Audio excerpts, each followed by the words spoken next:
don't know if necessarily a lot of people would say it's a negative thing, but I would say it's a good thing.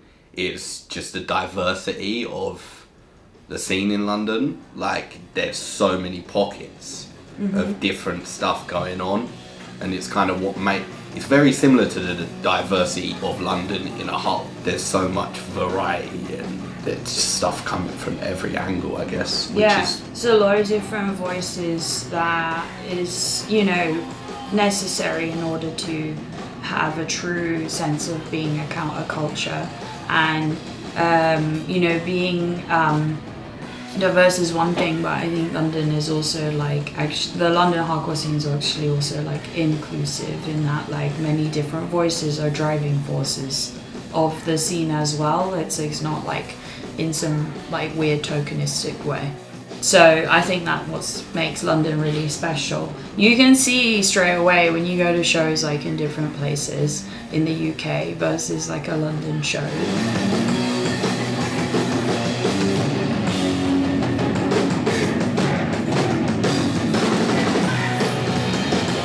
What the scene stands for me is just a real sense of integrity, a real sense of keep your shit together, you know what you're doing. You know this music inside out. This music is, if it's not your life, it's a substantial part of your life. It stands against racism, it stands against bigotry in all forms. It's a very political movement, as it should be. There's a general shared sense of optimism and willing to overcome any adversity, and it's always been that way. It's been that way since punk and hardcore started. Almost 50 years ago now, It's always been that way, and as far as I can tell, it always will be till the end of time.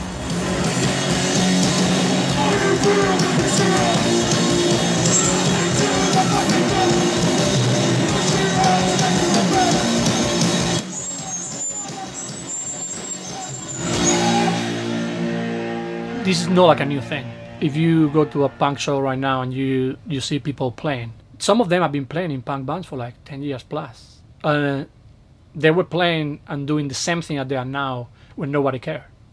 It's just it's logic, it's a logic progression where, if you do something for a length of time and you put so much passion into it, whether people like it or not, at some point other people is gonna catch into it. And right now, you go to punk shows and it's amazing how many young people there are, and it's amazing how many great London bands there are. It's done as a fuck you to the establishment, a way to say we can do things better, in our terms. Whatever you think about what we do is crap or not, we don't care. Obviously it has a big political element, whatever is intrinsicate on the lyrics or the artwork or the people or the way that the people operate. But basically punk is being yourself and do what you want.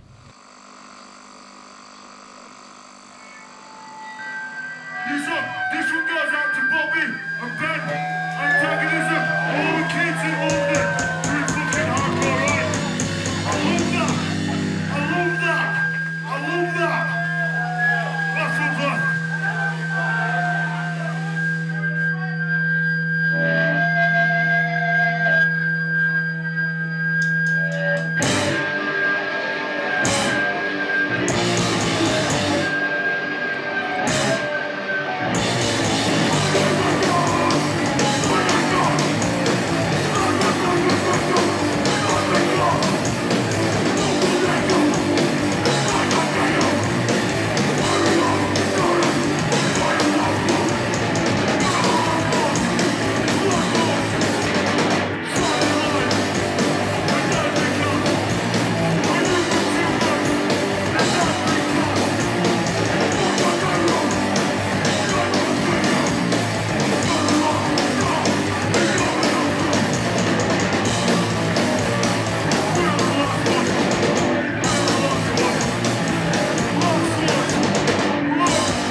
There's still a little bit of mystery of how a record comes to life, the means of production, which is interesting because the point is that what's interesting about DIY records is that their origin is like taking it away from these huge record labels and like anyone can make this. You just got to know the process and take it away from these big record labels that aren't gonna support small bands that sound insane.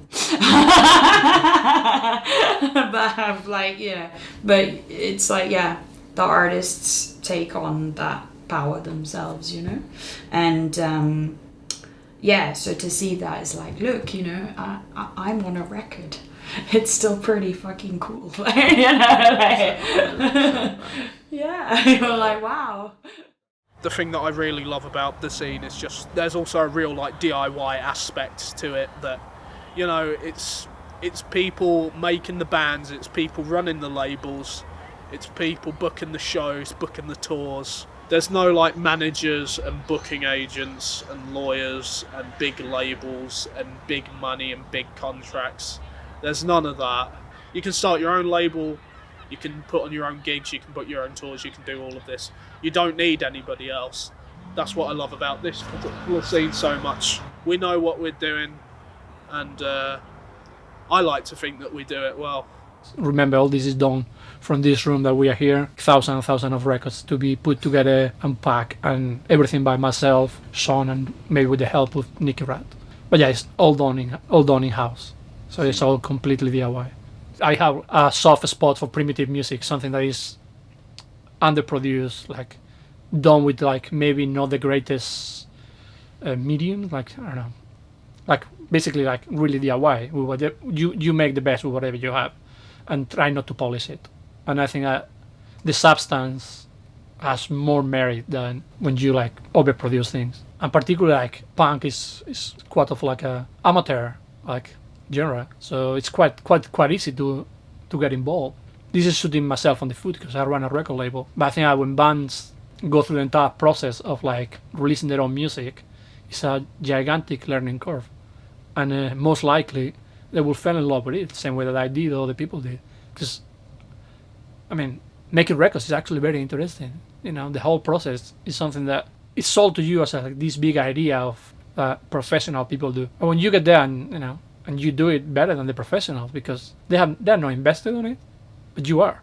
You may not be able to do a record because you don't have money yet, but you can record a cassette. Everybody can record a cassette. You can draw a cover. Most likely it will be amazing. Hardcore and like punk and stuff has always been like, if you're not in the band, take photos. If you're not doing that, raise money by selling artwork or something. Do you know what I mean? Yeah. Like, people are like proactively wanting to like put something into the scene, even if it's not music. If you have ownership over something or you feel like you can participate in it, you're going to be way more passionate about it than just being a passive spectator or a consumer.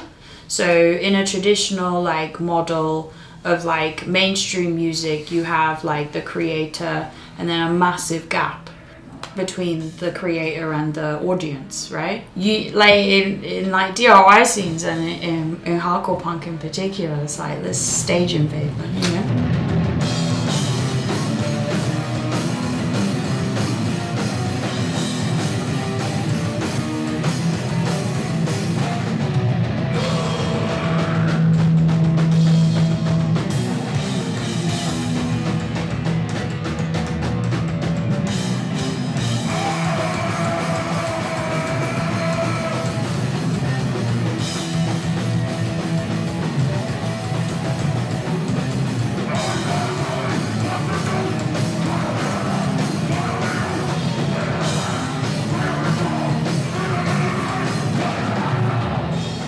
I guess I'm a very obsessive person.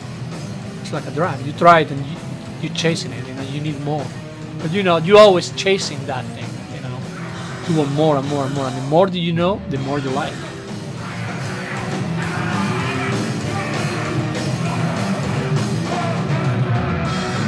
What UK Hardcore is like a community coming together, creating joy through music. It may not look joyful, but that's what is needed in order for people to let off steam and feel happy, because there's just no feeling like it what you feel at the end of a hardcore show. it may look crazy and violent, but like the idea is people don't actually get hurt. I think UK hardcore just stands for exactly what DIY hardcore punk stands for in general. We're just trying to make the best of it and make it something local to us. Maybe it has its own like flavour to it.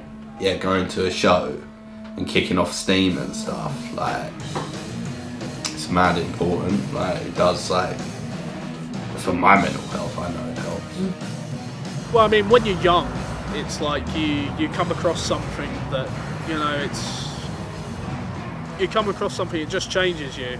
I think it is a young people thing. It's like a young person's ambition, drive.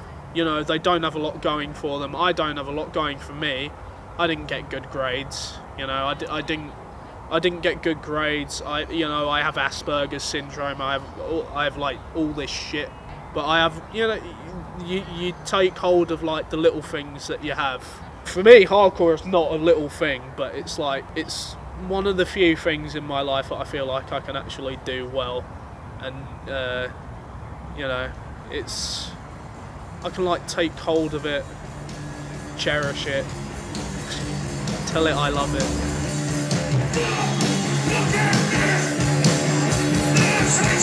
this!